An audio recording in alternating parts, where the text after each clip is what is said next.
ऊरुदंडे धृतराष्ट्रपुत्रे। महाभारत का युद्ध विश्राम हो चुका था, पांडवों की विजय हो गई थी, कौरव सब हार गए थे। अंतिम युद्ध हुआ था भीम और दुर्योधन के बीच। भीम ने अपनी गदा का प्रहार दुर्योधन की जंघा पर किया, जंघा टूट गई और दुर्योधन गिर पड़ा। महाभारत का युद्ध पांडव जीत गए। लेकिन अभी अर्ध मरणासन अवस्था में पड़ा हुआ दुर्योधन अपनी मृत्यु का बदला लेने के लिए छल का प्रयोग करता है। बंधुओं देखो, हम एक बात थोड़ी कुछ दिन से प्रकाश में डालते हैं कि आपके साथ किसी ने कुछ किया और फिर उसके बाद आपके मन में यह आता मैं इससे बदला लेके रहूंगा। ये बदले की भावना जैसे ही आपके चित्त में आती है तो अनेक प्रकार के पाप आपके चित्त में जन्म ले लेते हैं। कहां तक कहें, आप लोगों को शायद अनुभव भी होता होगा, जैसे ही आप बदले की भावना चित्त में लाते हैं आपके मन में यह तक विचार आ जाता है कि इसकी मृत्यु कैसे होगी। इसलिए हमारी एक प्रार्थना मानिएगा, व्यक्ति अपनी विचारधारा से, अपने सोच से कितना भी बुरा क्यों ना करे, हां, अगर उसने घनघोर अपराध किया है, छोटे बालकों के साथ दुराचार किया है, किसी कन्या के साथ या मातृशक्ति के साथ दुर्व्यवहार किया है, तो वहां उसको क्षमा नहीं करना है। इस प्रकार के घनघोर अपराधों में तो क्षमा नहीं करना है, पर सामान्य आपकी मान की हानि कर दी हो, आपको कुछ अपशब्द कह दिया हो, या सामान्य सी कोई ऐसी बात जिससे 2-4 दिन आपको नींद ना आ रही हो, ऐसी स्थिति में क्षमा कीजिए। एक बात लिख लीजिएगा कहीं पर कि भक्ति पथ, आध्यात्म पथ आपको लेट गो करना सिखाता है, आपको छोड़ना सिखाता है। चलो छोड़, कोई बात नहीं। अगर ये स्वभाव आपका नहीं बना है, आप छोटी छोटी बातें लेकर के बैठ जाते हैं लड़ने के लिए, और महाराज बदला लेके रहूंगा, पीछे नहीं हटूंगा, देख लूंगा इसको, मैं देखता हूं मेरी कितनी बड़ी बड़ी पहुंच है, अभी ये जानता नहीं है, मैं क्या करके दिखा सकता हूं। इस प्रकार का व्यवहार यदि आपके चित्त में आता है, आप राक्षस हो। ये राक्षस स्वभाव है। और कई लोग ऐसे होते हैं कि परिवार में, नातेदारों में, रिश्तेदारों में अगर किसी का स्वभाव ऐसा होता ना, अरे छोड़ो जाने दो, हमें कुछ नहीं कहना, तो दूसरे लोग उनको और चढ़ाते हैं, अरे ऐसे कैसे, तुम तो बड़े भोले हो, तुम तो सीधे, भैया भलाई का जमाना नहीं है, ऐसा ऐसा करो उसके साथ। नहीं, आप कहेंगे महाराज जी आप तो व्यास मंच पर ऊंचे बैठ गए हो, लोग बाग आपको माला पहनाते हैं, प्रणाम करते हैं, आपको क्या पता कि लोग क्या क्या करते हैं। हमें नहीं पता होगा। अगर हजारों लोग कथा सुनकर के प्रेम करने वाले हैं ना, तो इन्हीं हजारों में कई सारे लोग हमको भी अपशब्द कहने वाले होते हैं। जरूरी नहीं है कि सब जगह प्रेमी ही मिलते हैं, कई जगह बहुत उल्टी बुद्धि वाले लोग भी मिल जाते हैं।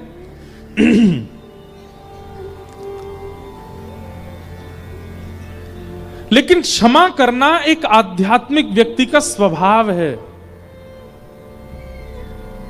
हो सकता है कि आप अपनी पीड़ा हमारे सामने सुनाते हुए ये कह देंगे, महाराज जी देखिए हमारी पीड़ा सुनो, इसमें क्षमा कहां तक जायज है बताओ।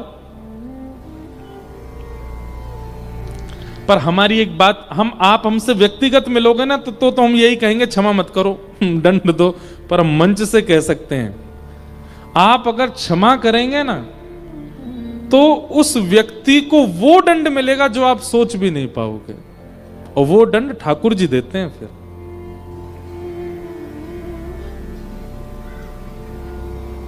जैसे एक उदाहरण सुनिएगा बहुत ध्यान से। बच्चा अगर गड़बड़ी करे, कुछ गलती करे घर में,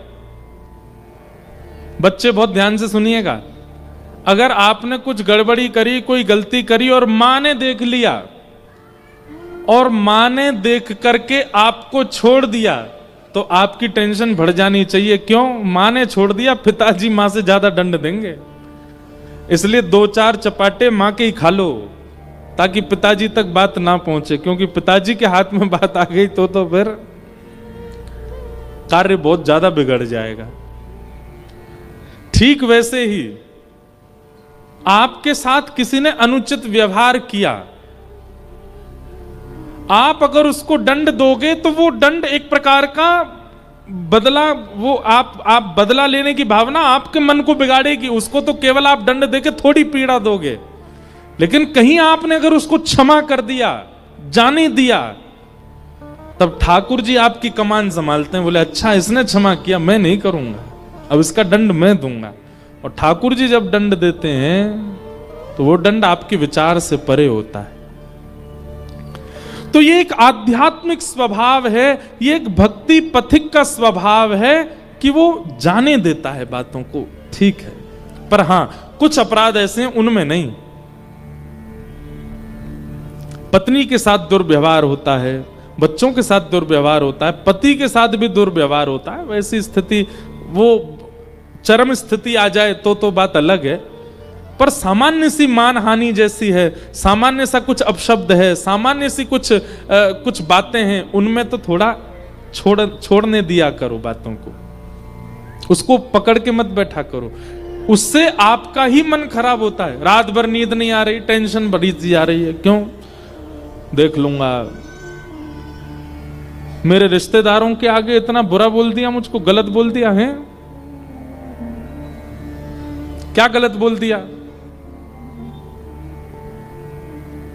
500 गज में मकान है हमारा, 300 गज ही बताए, बस मेरी मान की हानि कर दी है। अरे 500 गज में बना रखा, 300 गज बोल रहा था वहां पे। रुक जा, अगली बार तेरे रिश्तेदार आएंगे, मैं 100 गज ही बताऊंगा। छोटी छोटी बातें हैं, इस पे भी लोग इतना गुस्सा करते हैं। नहीं, ये वैष्णव स्वभाव नहीं, घोर संसारी का स्वभाव है ये। इसलिए कभी कभी जाने दिया कीजिए। दुर्योधन, पूरी सेना खत्म हो गई, अपने खत्म हो गए, भाई खत्म हो गए, परिवार खत्म हो गया, उसके बाद भी दुर्योधन के मन में यह नहीं आया कि चलो जाने दिया जाए। नहीं, अश्वत्थामा गुरुपुत्र को कहता है, इन पांडवों ने हमारा वंश खत्म कर दिया, इन पांडवों ने हमारा पूरा परिवार, हमारी सेना खत्म कर दी, इनको हम जीने नहीं देंगे। अगर हम हस्तिनापुर की राज्य गद्दी पर नहीं बैठ पाए तो ये भी नहीं बैठने चाहिए। अश्वत्थामा बोला क्या करूं? बोले धर्म से तो युद्ध हमने कर लिया, अब अधर्म से करो। धर्म क्या है? सूर्य उदय से सूर्यास्त तक युद्ध कर सकते हो। और अधर्म क्या है? सूर्यास्त के बाद भी अपने शत्रु के साथ युद्ध करना, उसको मारने की चेष्टा करना, यह अधर्म है। जाओ, अब अंधेरा हो चुका है, ये पांडव थके हारे अपने शिविरों में सो रहे होंगे, सोते हुए पांडवों को मार दो, तुम अधर्म करो। बदले की भावना आपके चित्त में पाप को जन्म देती है।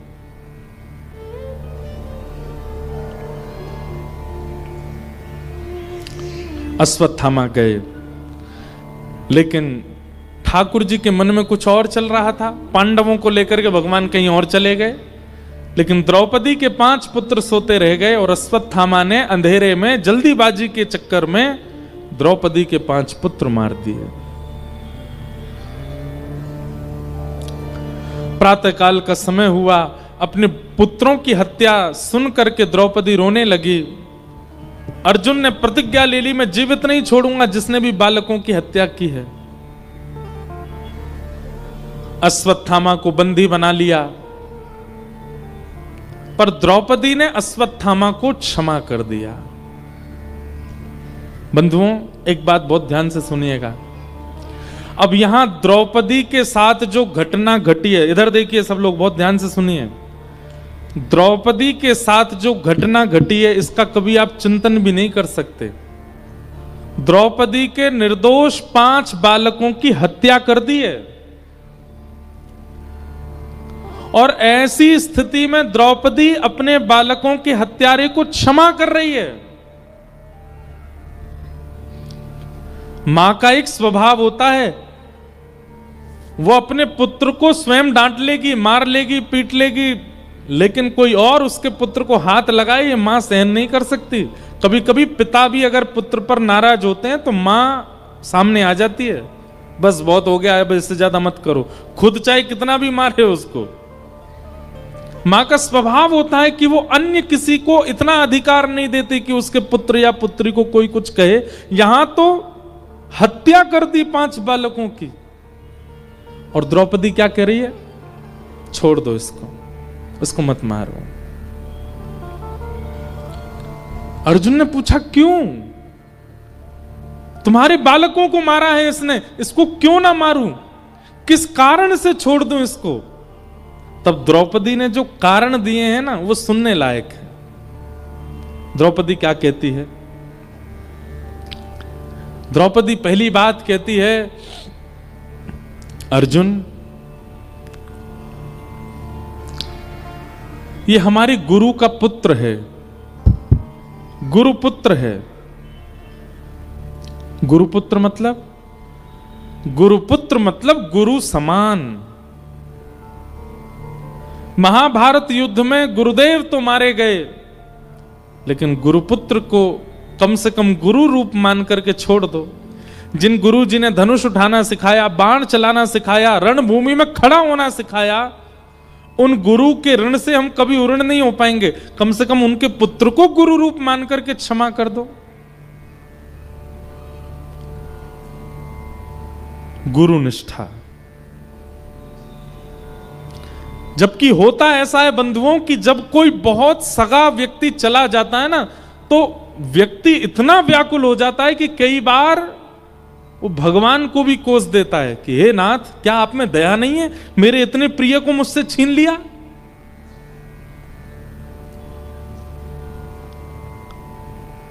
हमारी कथा इतने लोग सुनते हैं, पर कई बार अपने ही किसी प्रिय के घर में कोई घटना हो जाती है, हम भी अगर जाते हैं ना, तो कई बार महाराज जी आपने कैसी कथा सुनाई, आपने क्या कथा सुनाई, आपको इतना प्रेम करते थे, आपके प्रति इतना भाव रखते थे, क्या हो गया?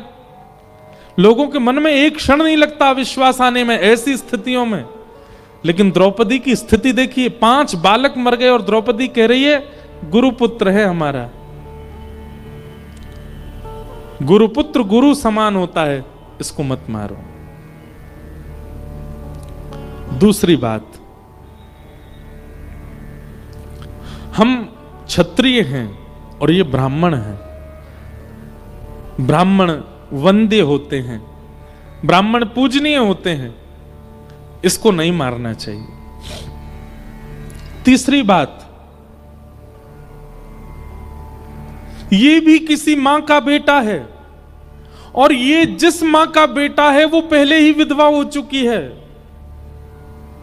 विधवा मां के एकमात्र पुत्र को मार देना एक प्रकार से एक विधवा मां को कितनी पीड़ा देने के समान है। उसके पति भी नहीं है और एक पुत्र है, उसको भी मार दोगे, वो बेचारी कहां जाएगी? अर्जुन, इसको मत मारो। जब द्रौपदी कहती हैं, जब पुत्र अपनी मां के सामने प्राण त्यागता है ना अर्जुन, तो एक मां को इतनी वेदना होती है जैसे मानो असंख्य बिच्छुओं ने उसके रोम रोम को डस दिया हो। और इस पीड़ा का इस वक्त मैं अनुभव कर रही हूं। मेरे 5 बालक मर गए हैं। मैं नहीं चाहती कि जिस पीड़ा में मैं हूं उस पीड़ा में कोई और मां जाए, इसलिए इसको मत मारो।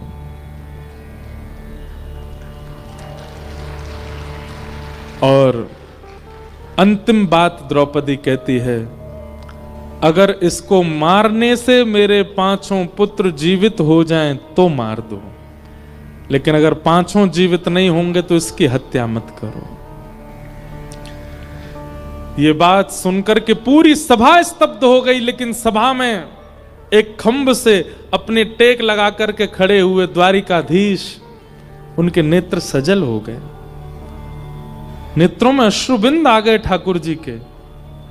बंधुओं, एक बात हमेशा याद रखना, जब आपके जीवन में सब कुछ अनुकूल चल रहा है ना, सब कुछ अच्छा अच्छा अच्छा अच्छा चल रहा है, तो ये समझ लीजिएगा ठाकुर जी की दृष्टि है नहीं आपके ऊपर। ठाकुर जी अभी कहीं और मुंह फेर के खड़े हैं, इसलिए सब बढ़िया ही बढ़िया चल रहा है। लेकिन कहीं ठाकुर जी दृष्टि घुमा करके देख लें तो समझ जाना अब परीक्षा आई है। जीवन में रुकावट आई है, धन की कटौती हो रही है या कुछ भी हो रहा है, तो ये समझना ठाकुर जी की दृष्टि आपके ऊपर है और ठाकुर जी देख रहे हैं। अब तेरी स्थिति विचलित हुई है, अब तू क्या कदम उठाएगा, ठाकुर जी देखते हैं उस समय।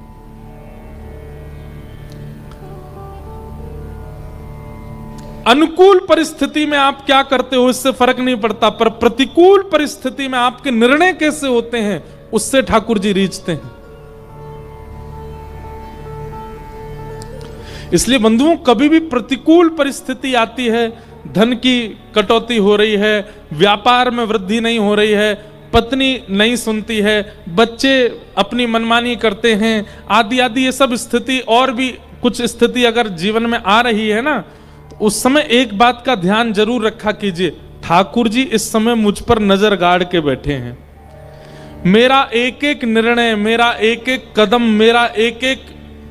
मेरी एक एक बात को वो ध्यान पूर्वक सुन रहे हैं। मेरी परीक्षा चल रही है, मुझे बहुत सावधानी रखनी है, पीछे हटना नहीं है, भागना है नहीं, मुंह नहीं फेरना है, करना है उस क्रिया को, लेकिन यह विचार करके करना है कि ठाकुर जी की दृष्टि है।